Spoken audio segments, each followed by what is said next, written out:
By far one of the biggest misconceptions that we hear from businesses is that they don't need cyber insurance because they have a person in IT at their company who has everything under control. And often we get hostility from people in the IT department at businesses about cyber insurance because it might insinuate that they're not doing a good enough job, therefore you need this layer of protection. The fact of the matter is that cyber insurance is not providing IT, it's providing incident response.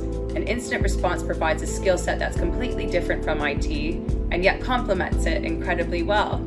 So it gives access to experts who are used to dealing day in and day out with threat actors. They know the psychological tactics and they know how to get you back up and running. And they work incredibly well with the IT department who knows the systems best. That is by far one of the biggest misconceptions that we need to overcome as a community.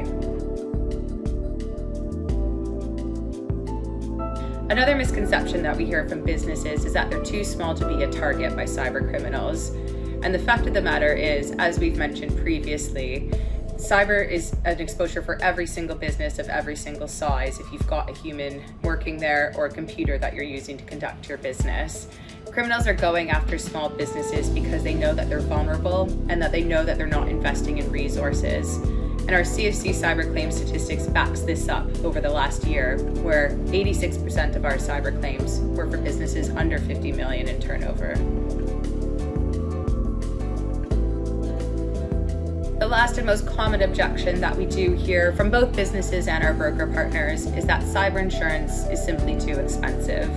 And this is all the more apparent in the last year with the cost of living crisis, and particularly where reports are stating that 40% of small businesses are cutting their cyber coverage to deal with the cost of living crisis. Cyber insurance and the cost of it relative to what a cyber attack can eventually cost them as a business is incredibly minimal. So it's about making that investment up front to prevent a larger spend later on. And it really is about understanding what your business risk is and the services that are provided with the product that you have access to.